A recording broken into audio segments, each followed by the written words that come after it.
શું આખી હકીકત છે ને કઈ રીતે કાર્યવાહી? માનનીય સીપી સર બ્રજેશકુમાર દાસર દ્વારા રાજકોટ શહેરમાં પ્રોહિબિશનની પ્રવૃત્તિ ઉપર અંકુશ લગાવવા માટે રાજકોટ શહેર પીસીબી ટીમને સૂચના કરવામાં આવેલ હતી.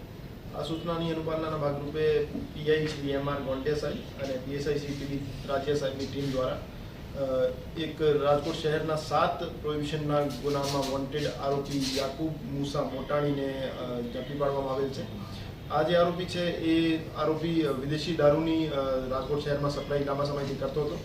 એના વિરુદ્ધ કુલ 65 જેવા ગુના દાખલ થયેલા છે, જેમાં મોટાભાગના વિદેશી દારૂની હેરાફેરીના ગુના છે. અને આ આરોપી 7 ગુનાઓમાં અટક કરવાનો બાકી છે, જેમાં પીસીબીના 5 ગુના છે, ડીસીબી પોલીસ સ્ટેશનના એક ગુનો છે અને વલસાડ રૂરલનો 1 ગુનો છે.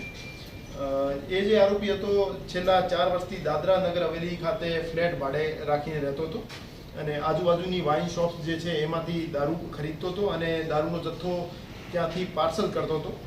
અને એક જીએસટી ઇન્વોઇસ મેનેજર નામની એક એપ્લિકેશન હતી, જ્યાંથી એ ફેક જીએસટી ઇન્વોઇસ જનરેટ કરતો હતો અને ત્યાંથી એ ફેક જીએસટી ઇન્વોઇસ આધારે પાર્સલ અહીંયા લોકલ બુટલેગર્સને સપ્લાય કરતો હતો. અને ખોટા બિલ બનાવવા બાબતે એના વિરુદ્ધ અલગથી જે ફોર્જરીની કલમો છે એનો પણ ઉમેરો કરવામાં આવેલ છે. અને આ જે આરોપી છે એ ખુશ્બુ બ્યુટી કેર સેલવાસ અને વીટી બિગ બજાર સેલવાસ નામની કંપનીઓના બિલો બનાવતો હતો અને અહીંયા ઉમિયા સેલ્સ એજન્સી રાજકોટ અને મોશન ઇન્ડસ્ટ્રીઝ રાજકોટ નામના બિલો બનાવતો હતો. તો એ રીતે એ ફોર્જરીની સાથે વિદેશી દારૂની સપ્લાય કરવાનું કામ કરતો હતો. એ આરોપીની અત્યારે ફર્ધર રિમાન્ડ મેળવી પૂછપરછ ચાલુ છે. સર, પાર્સલ મારફત અને કેટલી વખત દારૂ પહોંચાડવાનું હકીકત સામે? હજુ સુધી જે 5 ગુના છે એમાં પકડવાનું બાકી છે. એમાંથી 7 પૈકી 5માં એને પાર્સલ મારફતે દારૂ મોકલવાનું કબૂલ્યું છે.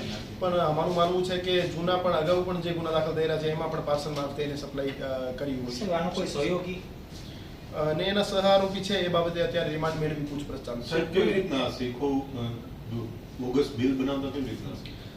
એની પાસે જે રીતે મેં જણાવ્યું એક જીએસટી ઇન્વોઇસ મેનેજર નામની એપ્લિકેશન હતી મોબાઈલમાં, એના મારફતે ખોટા બિલ જનરેટ કરતો હતો અને એક દાદરા નગર હવેલીની એક પેઢીનું નામ મોકલનાર તરીકે અને રાજકોટ શહેરની એક પેઢીનું નામ માલ સ્વીકારનાર તરીકે નામ નાખતો હતો અને પછી એનો ખોટો ઇન્વોઇસ જનરેટ કરી અને પછી પાર્સલ મારફતે અહીંયા કુરિયર મારફતે મોકલતો. દારૂ વાઇન શોપમાંથી ખરીદતો એ વાત સાચી? વાઇન શોપમાંથી દારૂ? હા, મોટા ભાગનો જે દારૂ છે આજુબાજુની વાઇન શોપમાંથી લીગલી ખરીદેલો છે નાના નાના જથ્થાઓમાં અને એકાદ એનો મોટો સપ્લાયર છે એ ઇલીગલી એમને ખરીદેલો છે. એનું નામ ખોલવામાં આવશે.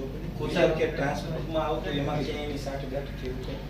કુરિયરમાં એની હજુ સુધી સાઠગાંઠ સામે નહીં આવી, પણ કુરિયરનો જે પ્રોપર સ્ક્રુટની થતી હતી કે કેમ, એની ચેકિંગ થતી હતી કે કેમ, એ બાબતે કોઈ નિષ્કાળજી જણાઈ આવશે તો કુરિયર એજન્સીને પણ એમાં ઇન્વોલ્વ કરવામાં આવશે. સર, આ બ્યુટી પ્રોડક્ટના નામે કોઈ બિલ બનાવતો કે મોકલનાર તરીકે એ 2 કંપનીના બિલો સામે આવ્યું છે, જેમાં ખુશ્બુ બ્યુટી કેર સેલવાસ અને બીટી બિગ બજાર સેલવાસ એ 2 એજન્સીના નામ ઇન્વોલ્વ કરતો હતો અને માલ લેનાર તરીકે ઉમિયા સેલ્સ એજન્સી અને મોશન ઇન્ડસ્ટ્રીઝ રાજકોટ એ 2ના નામ.